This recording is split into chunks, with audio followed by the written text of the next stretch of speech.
Hello there.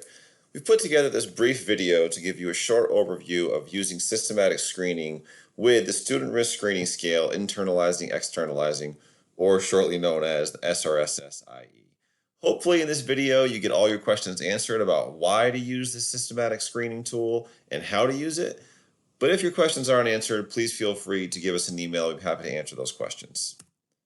So first off, I want to talk about what exactly is the SRSS IE and why do we do it? So why do we do systematic screening?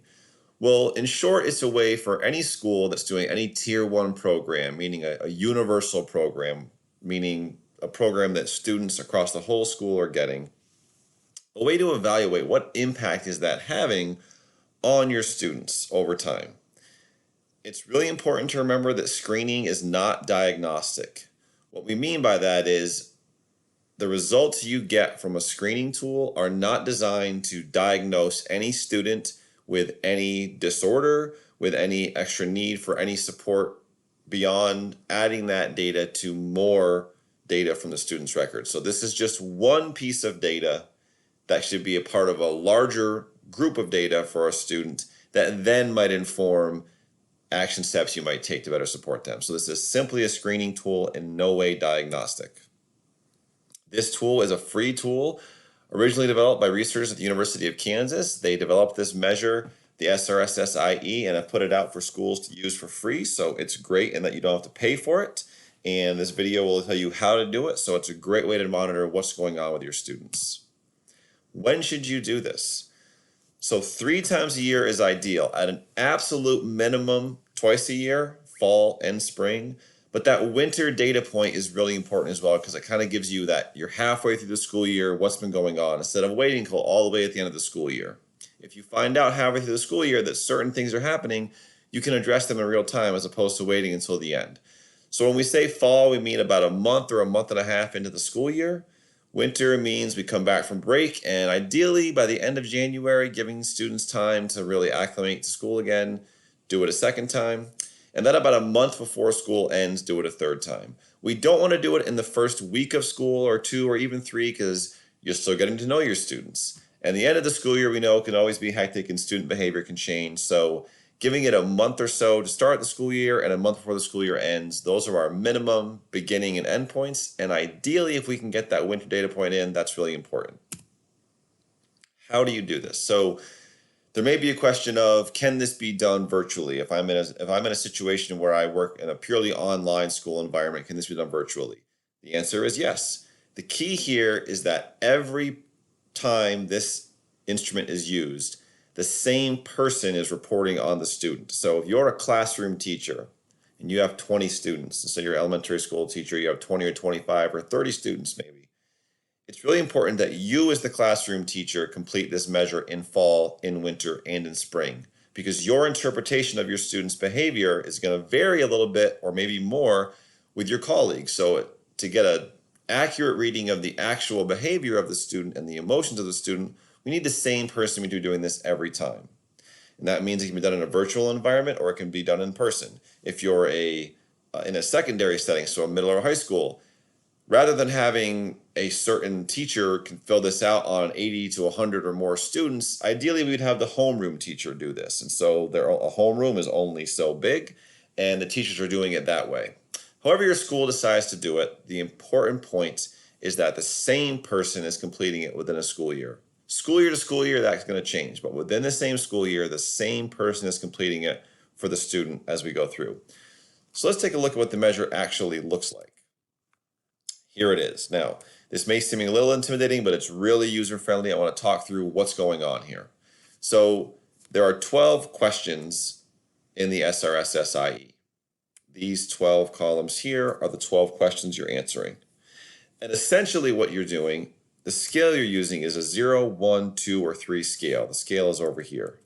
So for each of these 12 indicators, you're looking at, for this particular student, how often am I seeing this behavior? How often is this occurring? If it's never, it would be 0, occasionally is 1, sometimes is 2, and frequently is 3. And you'll enter that score for each of these 12 columns. Now up here we have some examples of how you might do this. You type in the student's last name, first name, They probably have a student ID that you're tracking them with in school. And then this count column. This is simply a column that's counting how many students this has been completed on already. So you want to leave these gray ones alone. It's going to start with number 3, so you would just subtract 3 from your total count. The good news is that when you start entering numbers in here, all these responses here, they're automatically summing in these columns for you. You don't have to do any math in these columns. When you start entering in data here, I put a 1 here, you'll see it starts adding up over here. So we'll remove that for now. So to start off in your school, you would enter in the first student name, their student ID. This number here is not counted in these counts over here. So columns P, Q, and R are giving us total scores from these questions. This number here is not counted in that total because you can see this is a 3 and there's no 3 over here in these rows. So putting numbers here is not going to affect your total count, but it is important that you have a number here to not mess with the way the spreadsheet is working and doing the calculations. It's not included in the total, but it's important for the code being done in the spreadsheet. So what are these 12 questions? These first 7 questions address what we would call externalizing behaviors, so more outwardly behaviors. These are the ones that are not shaded. These 5 here are more internalizing behaviors, things that are more internal to the student. So when you're entering in data, you'll see 3 columns here. The SRSS total, or column P, this is the sum of these 7 questions. So you have 3 plus 1 plus 3 plus 3 plus 3, that equals 13. Column Q, the SRSS I5, so I5 refers to 5 internalizing behaviors. So for the first 7, the SRSS, we're just saying this is the student risk screening scale questions. They're all externalizing. Then we also have these 5 internalizing ones. So column Q is the sum of those 5. So 2 plus 2 plus 2 plus 3 equals 9. You get that total there. And column R is simply the total of those 2 scores. Column R is here. There may be a time as the researchers at the University of Kansas are still doing different studies with this SRSS IE total, IE meaning total of internalizing and externalizing. But for now, this column should not be used by you as your data points. You really want to have SRSS total and SRSS I5 total, because this tells you the total for externalizing behaviors and the total for internalizing behaviors. This column is perfectly fine to report if you like, but you can see there's no colors showing up here. So the colors are built in to show you there's a certain level of risk in these scores. So there's 3 levels of risk. So we'll go to the scale scores here for 1 second.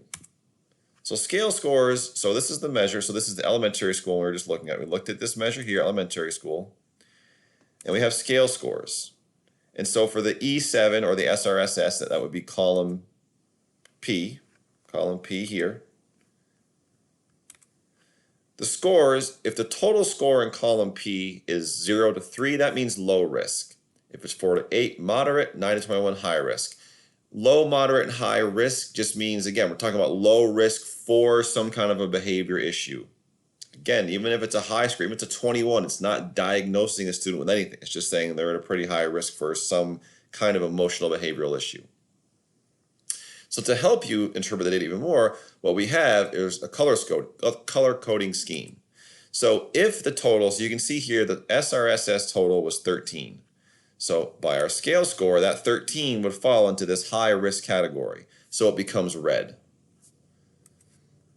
For the SRSS I5, it was a 9, and that 9 on this scale also falls into the high risk. So if it comes up high risk, it's going to automatically turn red. If it comes up medium risk or moderate risk, it's going to turn kind of this tan, orangish yellow color. And if there's no risk, it's going to be no color at all.